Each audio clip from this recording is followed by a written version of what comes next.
Hi, kids. It's Miss Rebecca, and we're back in the classroom. I thought I'd read another book. We're going to start to talk about gardening. It's that time of year where people plant seeds and learn about plants. And in this classroom, I added a garland that I made with words that inspire me. This one says, hello. This one says, smile. This one says, grow. And this one says, bloom. We're going to be talking about some of those words as it relates to plants. But today, we're going to read this book together. It's called The Forever Garden by Laurel Snyder and Samantha Cotterill.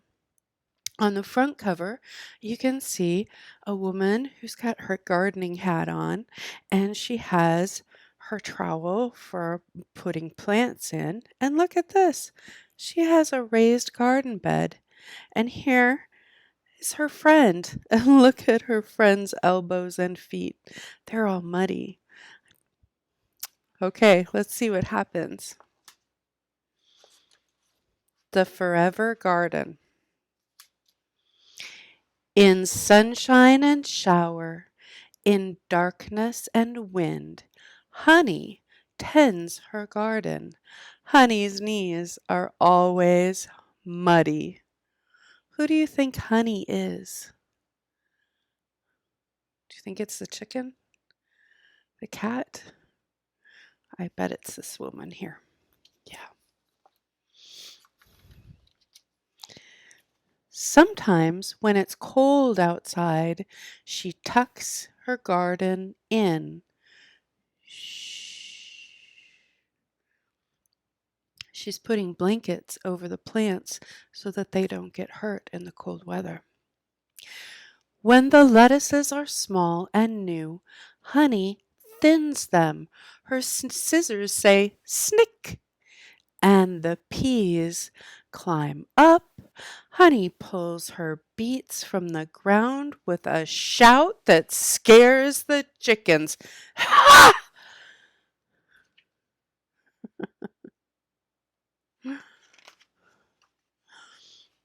Honey sings to the kale.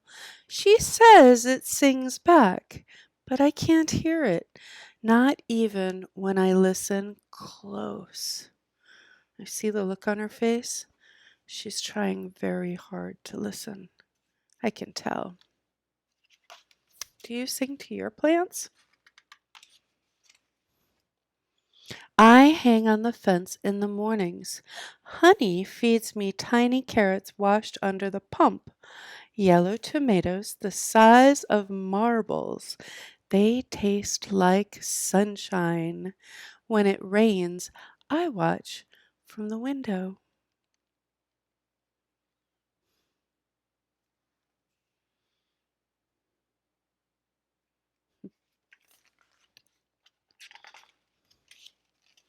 Sometimes Mom sends me to Honey for an egg to bake with. Honey's eggs are pink and green, smooth and speckled. The chickens get mad. They scatter. Cluck! Presto, says Honey as she slips an egg into my hand. The egg is warm.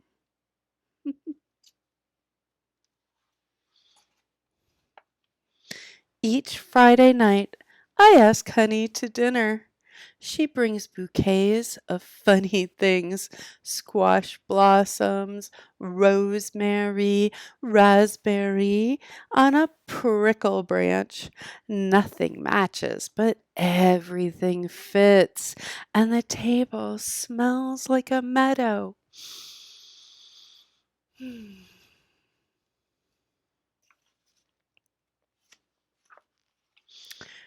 On nice nights, Honey eats in her garden.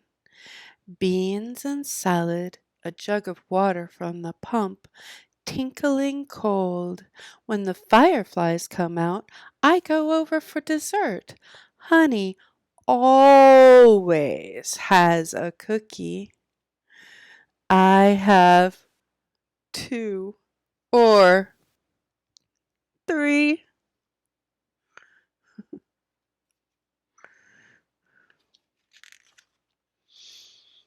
But one day, there's a sign in Honey's yard. Angry letters shout, "For sale!" "What's up?" I ask. Honey peers at the sky. Rain, maybe. "No, I mean, are you moving?" Honey stares at the garden. "Yes," she says, "my mother is sick. She needs me." "Oh," I say, "I'm sorry." "Me too," says Honey. I kneel down. My knees get muddy, just like Honey's. Oh.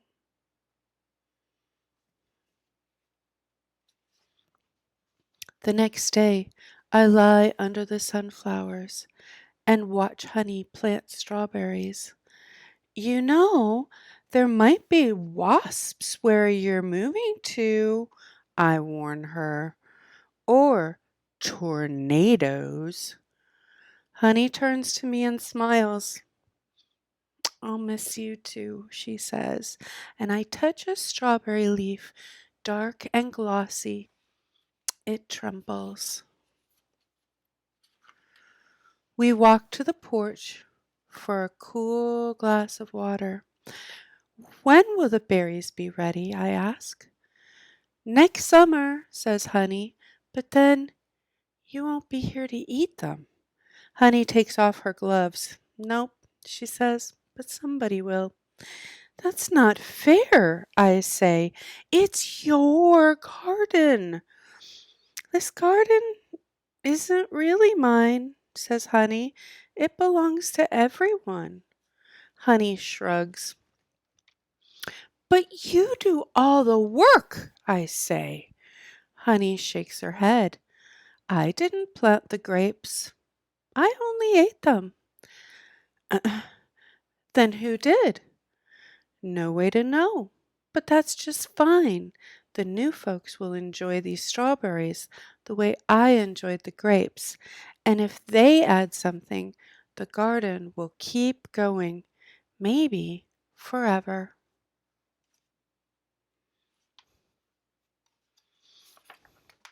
The next day, I ask to plant a tree. Apples are my favorite. We dig, and I get blisters. But when we're finished, Honey says the tree will last a long, long time, like a person, she tells me, but with flowers. So I make a sign so people will know: Honey and Laurel's tree. Aw.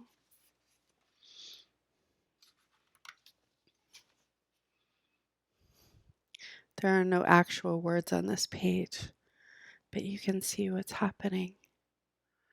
Her stuff is packed up and everybody's waving.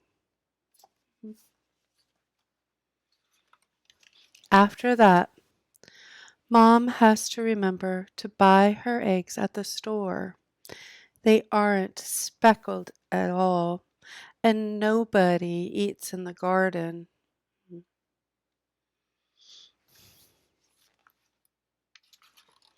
But one day, there are new people at Honey's. Lots of people. Little people. Oh my, look.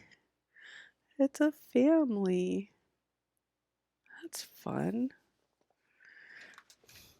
But they don't seem to know anything about gardens. So I help. Each day I slip over the fence to check on things. I weed the rose. I say hi to my tree. Sometimes I sing to the kale. Look, those kids are learning. And you know what?